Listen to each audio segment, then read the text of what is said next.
Hello students, welcome to my application. तो students start करते हैं क्वेश्चन नंबर 3 जो आपके पेपर का था। और ध्यान रखना स्टूडेंट्स, आपको इस क्वेश्चन के लिए सबसे पहले तो सारे सैलरी के रिलेटेड जितने भी प्रोविज़न है, जो रूल्स हैं, जो सेक्शन है, वो सब पता होना चाहिए। ठीक है, रूल्स पता होने चाहिए, बस तभी जाके आप इसको अप्लाई कर सकते हो और अच्छे से क्वेश्चन गिन सकते हो। देखो यहाँ पर बोला है कि mister Ajay is an employ in Bhola limited. Okay, Surat में किसी भोला लिमिटेड में काम करता है। And calculate taxable salary for the following particular year, जिसमें असेसमेंट ईयर है जो 2022 और 23 हो गया। मतलब अभी देखा जाए तो प्रीवियस ईयर हो जाता है 2021 और 22। ठीक है, आपका 21-22 का प्रीवियस ईयर हो गया। अभी यहाँ पर देखोगे तो सैलरी क्या हो गई, 50,000 महीने की सैलरी। ठीक है, तो 1 बाय हम स्टार्ट करते जाते हैं। देखो जैसे कि आपको क्या करना है, यहाँ पर एक टेबल बना देना जिसमें लिख देना कंप्यूटेशन ऑफ सैलरी इनकम, और इधर असेसमेंट ईयर 2022-23 है और प्रीवियस ईयर है इस साल 2021-22। ठीक है, आपको एग्ज़ाम में जो पूछेंगे वो जिस तरीके से पूछे उस तरीके से आप लिखो। जैसे यहाँ पर पूछा है उस तरीके से आपने लिख दिया। अब कंसीडर करो कि आपने पिछले साल प्रीवियस ईयर में क्या कमाया, क्या सैलरी कमाया। प्रीवियस ईयर में बोला कि महीने का 50,000, तो महीने का 50,000 सैलरी है। तो बस आपको यहाँ पर कुछ नहीं करना, यहाँ पर लिखो बेसिक सैलरी। महीने का 50,000 है आदमी का, मतलब 12 महीने का, मतलब देखा जाए तो 6 लाख रुपए सैलरी हो जाता है। ठीक है, तो देखो बेसिक सैलरी आ गया ये। अभी उसके बाद यहाँ पर आपको DNS allowances 20% of basic salary है।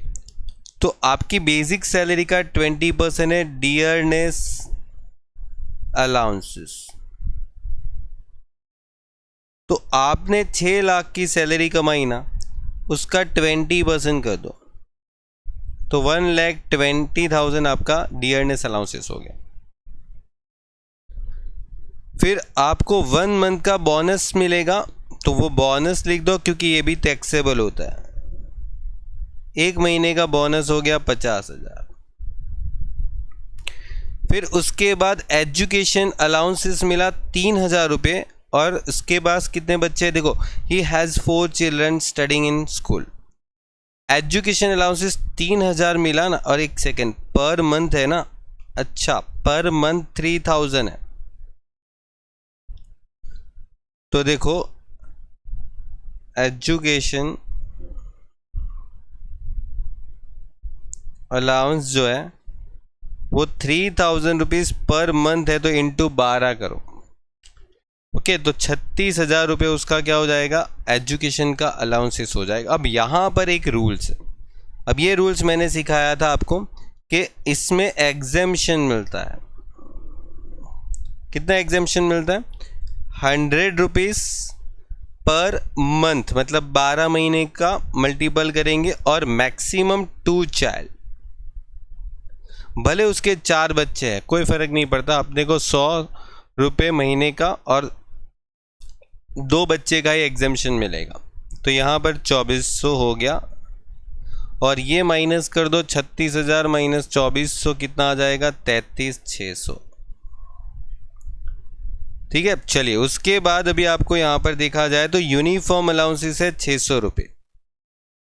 ओके, यूनिफॉर्म अलाउंसेस है 600 रुपये। अच्छा, 600 रुपये महीने का है क्या, हाँ महीने का 600 रुपये। अब पर मंथ 600 रुपये है इंटू 12, तो 600 इंटू 12 मतलब 7,200 हो जाता है। और एक खास ध्यान रखो, यहाँ पर यूनिफॉर्म अलाउंसेस में एग्जेम्पशन कितना मिलता है। तो अगर यूनिफॉर्म के लिए आपको अलाउंसेस मिला है तो आपने यूनिफॉर्म कितने का खर्चा किया है, तो एक्चुअल एक्सपेंसेस आपको यहाँ पर दिया नहीं है। तो हम यहाँ पर अजम्पशन लिख सकते हैं, एज्यूम एक्चुअल एक्सपेंसेस 7,200। ठीक है, मैंने आपको ये बताया भी था, अगर मेरे डिटेल लेक्चर में अगर आप देखोगे तो मैंने आपको वहाँ पर बोला था कि in case of actual expenses not available, अगर आपके पास एक्चुअल एक्सपेंसेस अवेलेबल नहीं है, ठीक है, और कुछ ऐसे अलाउंसेस भी है जो आपको मिला लेकिन उसका एग्जेम्पशन आपको एक्चुअल एक्सपेंसेस आपने कितना किया उसके ऊपर डिपेंड होता है, ठीक है। तो ये उनमें से है यूनिफॉर्म अलाउंसेस। यूनिफॉर्म अलाउंसेस वो अलाउंसेस है जिसमें अगर आपने एक्चुअल एक्सपेंसेस जितना किया उतना डिडक्शन मिलेगा। यहाँ पर एक्चुअल एक्सपेंसेस नहीं है तो समझो पूरा कर दिया खर्चा। गैस इलेक्ट्रिसिटी चार्जेस जो है वो paid by the company, company ने पे किया एम्प्लॉय का खर्चा 19,000। तो गैस और इलेक्ट्रिसिटी मतलब समझो आपके घर का गैस इलेक्ट्रिसिटी का जो खर्चा है वो आपकी कंपनी उठाएगी तो आपके लिए टैक्सेबल हो जाएगा। Gas and electricity expenses paid by company. Okay, company ने आपका कोई भी खर्चा किया टैक्सेबल, ठीक है ना, नॉर्मली तो ये सही होता है। 7th point, contribution to recognise provident fund जो है वो आपके पास है 15%। और ध्यान रखो ये अनरिकॉग्नाइज प्रोविडेंट फंड, रिकॉग्नाइज नहीं है यहाँ पर, अनरिकॉग्नाइज प्रोविडेंट फंड।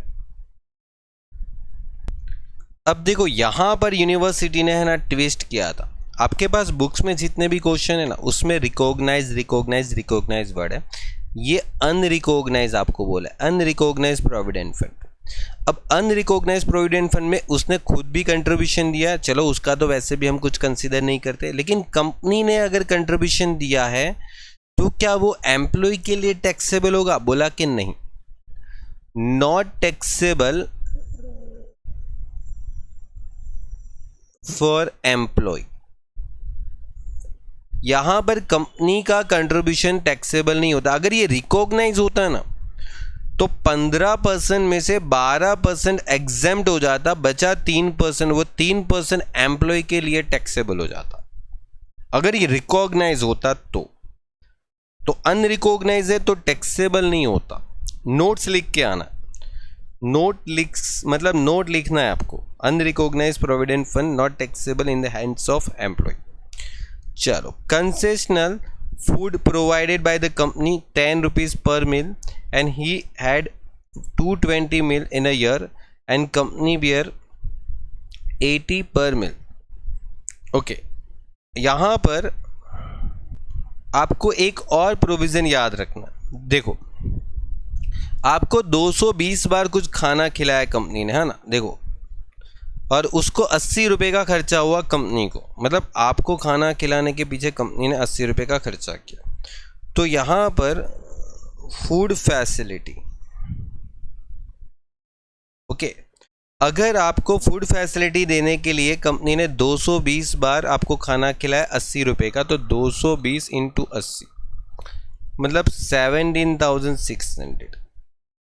अभी अगर आगे बात करें तो इसमें एग्जेम्पशन कितना मिलता है, तो आपको पता है इसमें एग्जेम्पशन मिलता है एक बार का 50 रुपीज़ एग्जेम्पशन है, ये नियम है, रूल्स है, ठीक है। अगर कंपनी आपको फ्री में खाना खिला रही है, ठीक है, या तो कंसेशनल रेट पे खाना खिला रही है तो आपको इतना एग्जेम्पशन मिलता है। और दूसरा भी है कि अगर एम्प्लॉय से उसके 10 रुपये ले रहे, अब देखो क्वेश्चन पढ़ोगे तो 10 रुपये ले रहे, तो रिकवर्ड कितना रिकवर कर लिया, 220 बार का 10 रुपये कंपनी ने आपसे रिकवर किया था, मतलब 2200 रुपये वो आपसे रिकवर कर रहे, समझे बात को, 2200 रुपये वो लोग आपसे रिकवर कर रहे कंपनी, और ये माइनस कर दोगे तो आपको मिल जाएगा 4400। डन, एकदम परफेक्ट। चलिए आगे बढ़ते हैं। मेडिकल एक्सपेंसेस जो है वो मेडिकल एक्सपेंसेस वो रीइंबर्स कर रहे, मतलब खर्चा आपने किया मेडिकल का, फिर वो आपकी कंपनी रीइंबर्स कर रही है, मतलब आपको वो खर्चा वापस लौटा रही है, ठीक है। जैसे कभी कभी आपके घर में कोई बीमार हुआ, आपने खर्चा कर लिया, फिर वो खर्चा कंपनी ने आपको प्रोवाइड कर दिया, तो मेडिकल एक्सपेंसेस रीइंबर्स। ओके, चलिए, मेडिकल एक्सपेंसेस रीइंबर्स वो आपका टैक्सेबल हो गया, fully taxable. Company paid 80,000 for the compensation for the injury occur during the office hour. देखो ये ज़रूरी है, अगर आप ऑफिस आवर में इंजर होते हो, ठीक है, कोई कंपनी के अंदर, तो उसमें आपको कंपेंसेशन दिया जाता है, तो वो टैक्सेबल नहीं होता, नॉट टैक्सेबल फॉर एम्प्लॉय। ये लिख लेने का, ठीक है, इसका नोट्स लिख देने का कि ये टैक्सेबल नहीं होता, लिखना ज़रूरी है, इसका भी नोट्स लिख देना। फिर company has given a laptop worth ₹80,000 for the business as well as personal use. ये भी टैक्सेबल नहीं होता। कंपनी ने अगर आपको लैपटॉप दिया, आपके खुद के यूज़ के लिए दिया हो ना, या फिर कंपनी ने अपने बिजनेस पर्पस के लिए दिया, ठीक है, अब उसमें जज थोड़ी करने जाएंगे कि आपने अपने खुद के लिए कितना दिया, मतलब यूज़ किया, और कंपनी के लिए कितना यूज़ किया। तो यहाँ पर नॉर्मली ये टैक्सेबल नहीं होता, नॉट टैक्सेबल फॉर एम्प्लॉय। और ये लास्ट टॉपिक है जिसमें आपको 2% कमीशन मिलता है सेल्स के ऊपर। आपने सेल्स कितना किया कंपनी के लिए, 87,50,000 का 2%, बस, तो ये आपका आ गया कमीशन।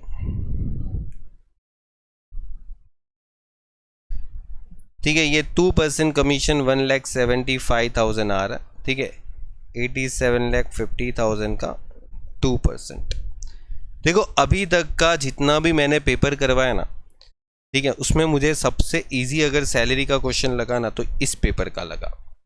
ठीक है, अगर इस पेपर में आपने केटी लेके आए हो और अभी तक आपने इस पेपर में, मतलब समझो कि केटी आया, इसका मतलब ये हो गया कि आपने सैलरी के बेसिक से रूल्स भी नहीं किया, आपने मतलब आपने सैलरी के कुछ भी नहीं किया होगा, तभी जाके इस पेपर में आपका सैलरी वाला क्वेश्चन नहीं सॉल्व हुआ होगा।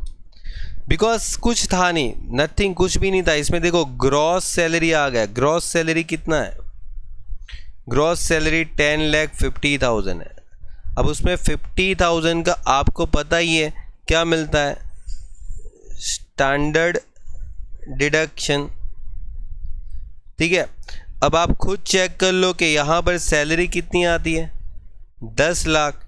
ये आपकी नेट टैक्सेबल सैलरी आ गई, हो गया। देखो बहुत सिंपल सा क्वेश्चन था, कुछ भी नहीं था। अगर इस क्वेश्चन को अगर आपने सॉल्व नहीं किया और केटी आई है आपके इस पेपर में, तो इसका मतलब आपने सैलरी के बेसिक से रूल्स भी नहीं किए। ठीक है, आपको यही बोलता हूँ कि आप थोड़ा सा भी मतलब पढ़ा लिखा करोगे ना, तो केटी तो कभी नहीं आती, लेकिन एंड मोमेंट पे जो पढ़ाई होती है ना, वो इतनी काफ़ी नहीं होती जो पास आउट करवा सके आपको। ठीक है, तो बेटर है कि आप अच्छे से स्टार्टिंग से शुरुआत करो, अपनी स्टडी को बिगाड़ो मत। काफ़ी सारे स्टूडेंट्स थोड़ा सा भी अपना स्टडी पे फोकस ना करके अपना जो स्टडी है वो बिगाड़ते हैं, बार बार केटी लाते हैं। फिर जब भी आपको कहीं और जगह पर या तो जॉब पर जाना होता है, वहाँ पर फिर प्रॉब्लम आती है। तो बेटर है कि थोड़ा सा अपनी लाइफ और अपने स्टडी पर भी इन्वेस्ट किया करो। और वैसे भी देखो हम लोगों ने जो कोर्स यहाँ पर प्रोवाइड किया वो बहुत ही नॉमिनल सी वैल्यू पे प्रोवाइड किया गया। अगर आप किसी जगह पर ऑफलाइन जाके पढ़ते हो तो वहाँ पर तो उससे भी ज़्यादा प्राइजेस होते हैं। ओके, ठीक है, तो चलिए नेक्स्ट लेक्चर में हम आगे के क्वेश्चन सॉल्व करेंगे। Good bye and take care.